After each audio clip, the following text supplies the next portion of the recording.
দেখে না রে আরে না ওর ঘুম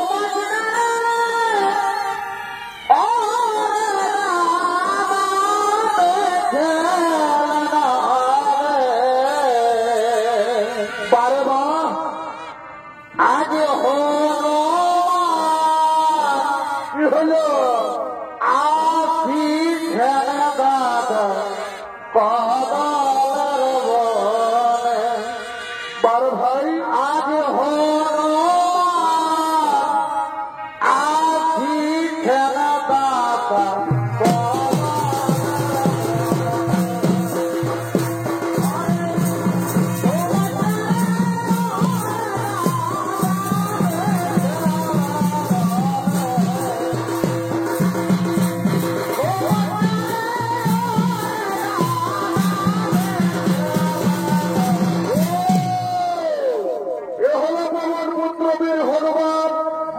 দেবীর আশীর্বাদে কদলীর বন রক্ষা করার জন্য কদলীর বনের দিকে করেছেন আগমন।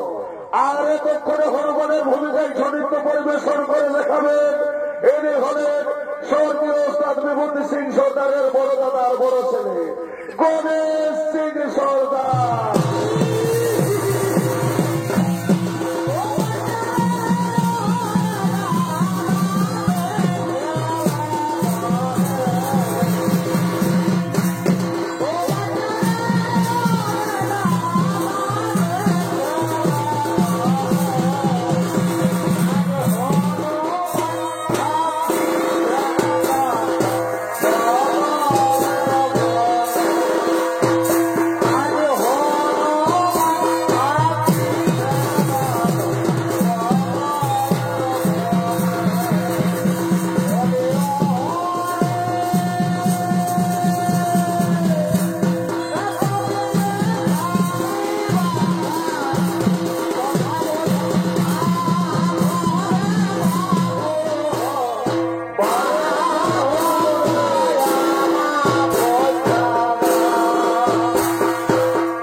আমার এই কদলীর বনে কি যেন হর হর চরচর মরমর শব্দ শোনা যাচ্ছে।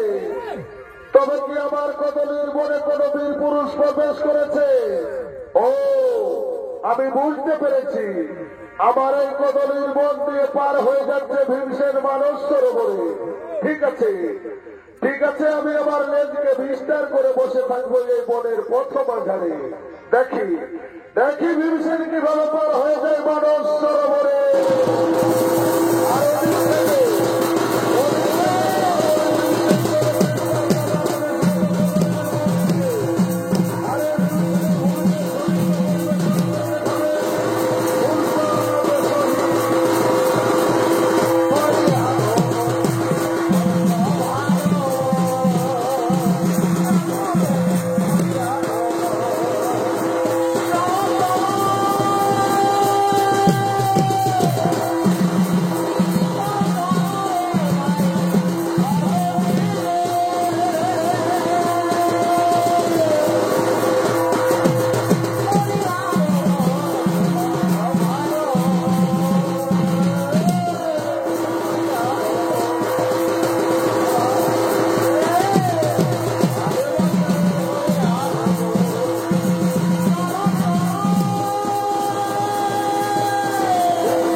আমি এই কদলীর বনে উপস্থিত হতে না হতেই কি আশ্চর্য ঘটনা দেখছি। সামনে বসে রয়েছে এক বৃদ্ধ বানর, আর পেছনে রয়েছে তার এক বিস্তারিত লেজ। আর এই লেজ থেকে কিভাবে আমি পার হয়ে যাব ওপারে? বলি ও বানর ভাই, বলি ও বানর ভাই, তুমি শুনতে পাচ্ছ? তুমি তোমার লেজকে গুটিয়ে দাও আর আমাকে পার হয়ে যেতে দাও ও পারে। বলি কি বলছো বাচ্চা? আমি বৃদ্ধ বুড়া বানর, আমার লড়বার চড়বার মোটেই শক্তি নেই।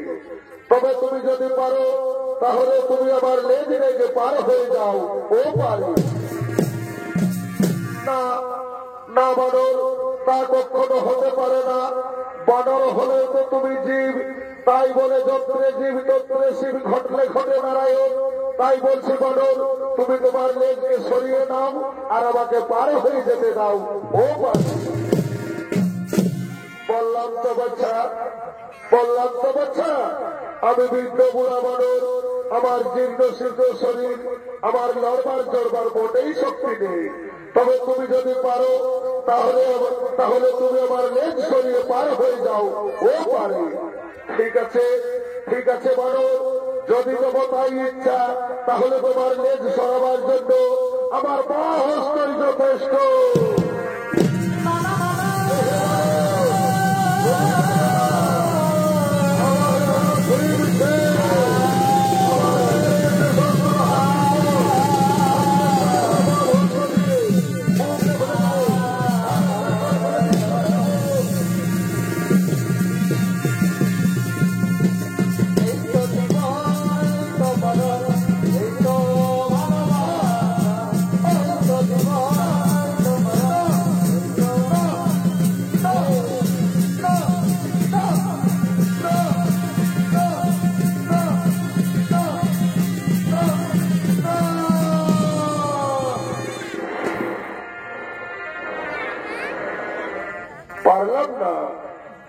পারলাম না। আমি আমার বাম হস্ত দিয়ে চেষ্টা করে দেখলাম, বৃদ্ধ বানরের লেজ সরাতে পারলাম না। কিন্তু না, আমি চলেছি আমার দাদা ধর্মরাজ যুধিষ্ঠিরের আদেশে মানস সরোবরে সুবর্ণ পদ্ম নিয়ে আসার জন্য। তাই আমি সমস্ত শরীরের শক্তি দিয়ে দেখবো, দেখি বানরের লেজ সরাতে পারি কি না।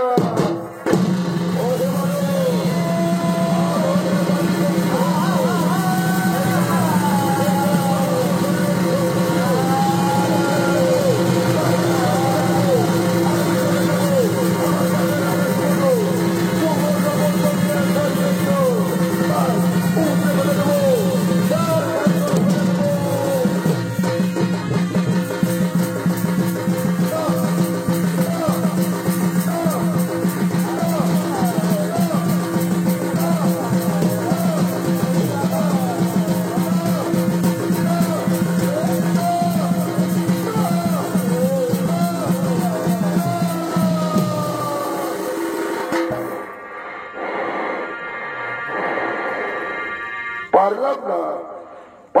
আমি দুবার চেষ্টা করে দেখলাম, বৃদ্ধ বানরের লেজ সরাতে পারলাম না। তবে কিসে দর্প হয়ে ভগবান ছল করে বসে আছে বনের প্রথম বাজারে বানরের রূপ ধরে।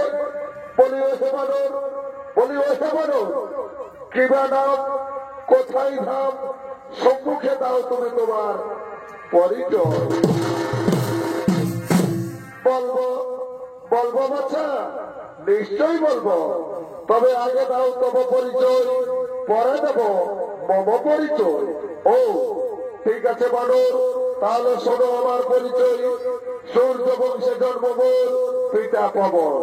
সূর্য বংশে জন্ম মোর, পিতা পবন। দাদা ধর্মরাজ যুধিষ্ঠিরের আদেশে চলেছি মানব সরোবরে সুবর্ণ পদ্ম নিয়ে আসার জন্য। তাই আমার নাম ভীম। শুনলে তো বানর আমার পরিচয়। এরপর দাও তব পরিচয়। শোনো বাচ্চা আমার পরিচয়। কেশরী ক্ষেত্রে জন্মবর, পিতা পবন। কেশরী ক্ষেত্রে জন্মবর, পিতা পবন। মা সীতা দেবীর আশীর্বাদে আমি 4 যুগ অমর। ত্রেতা যুগে শ্রীরামচন্দ্রের সঙ্গে লঙ্কায় গিয়ে রাবণ রাজাকে করেছিলাম নিধন, মা সীতা দেবীকে করেছিলাম উদ্ধার। তাই আমার নাম বীর হনুমান। একই কথা শোনালে মানুষ, তুমিও পবননন্দন আর আমিও পবননন্দন, তাহলে তো তুমি আমার অগ্রজ, মানে সম্পর্কে তুমি আমার দাদা। বলি দাদা, আমি তোমায় না জেনে শরীরের কটু ভাষা বলে ফেলেছি দাদা, এর জন্য তুমি আমায় ক্ষমা করে দাও দাদা, ক্ষমা করে দাও। অত ভাই ভীমসেন, আমি তোমাকে এবারের মতো করে দিলাম ক্ষমা। বলি দাদা, সত্যি যদি তুমি ত্রেতা যুগে শ্রীরামচন্দ্রের সঙ্গে লঙ্কায় গিয়ে রাবণ রাজাকে করেছিলে নিধন, মা সীতা দেবীকে করেছিলে উদ্ধার, আমি তোমার ত্রেতা যুগের রূপটি দেখতে চাই দাদা এই সভা মাঝে। তুমি মনের আনন্দে দেখিয়ে দাও দাদা, তুমি মনের আনন্দে দেখিয়ে দাও। শোনো ভাই, আমি ত্রেতা যুগে কিভাবে শ্রীরামচন্দ্রের সঙ্গে লঙ্কায় গিয়ে রাবণ রাজাকে করেছিলাম নিধন, মা সীতা দেবীকে করেছিলাম উদ্ধার, আমি ত্রেতা যুগের রূপটি দেখিয়ে দিচ্ছি এই সভা মাঝে। তুমি মনের আনন্দে দেখিয়ে দাও ভাই, তুমি মনের আনন্দে দেখিয়ে দাও।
আমার এই ভয়ঙ্কর রূপ দেখে আমার ভাই ভীমসেন মাটিতে মূর্ছিত খেয়ে পড়ে গেল।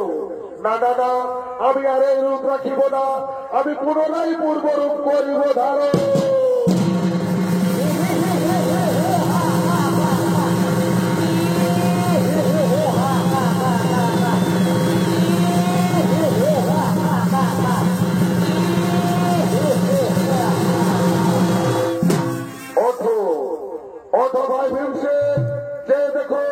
আমি পুনরায় পূর্বরূপ করেছি ধারণ। বলি দাদা, একটু আগে ছিল তোমার স্বর্গেতে মস্তকার এই পাতালেতে লেজ, এরূপ দেখে তুমি আমায় লজ্জা দিলে মরে দাদা, এরূপ দেখে তুমি আমায় লজ্জা দিলে মরে। বলি দাদা, আমি যাব গন্ধমাদন পর্বতে মানস সরোবরে সুবর্ণ পত্র দিয়ে আসার জন্য, আমি কোন পথ দিয়ে গেলে সেখানে পৌঁছতে পারবো দাদা? শোনো ভাই, তুমি প্রথমে উত্তর পথে করবে গমন, দেখিতে পাইবে গন্ধমাদন পর্বত। যাও ভাই, আমি ধরে দিলাম আশীর্বাদ। বলি দাদা, যাওয়ার আগে তোমায় একটি কথা বলে যাই দাদা, আমি যদি কোনোদিন কোনো বিপদে পড়ি তাহলে তো তুমি আমায় উদ্ধার করবে দাদা। হ্যাঁ ভাই, তুমি নিশ্চিন্ত মনে চলে যান, রোডে মনে চলে জঙ্গলে যেখানে বিপদে পড়িবে আমাকে করিবে স্মরণ, আমি নিশ্চয়ই তোমায় করিব উদ্ধার।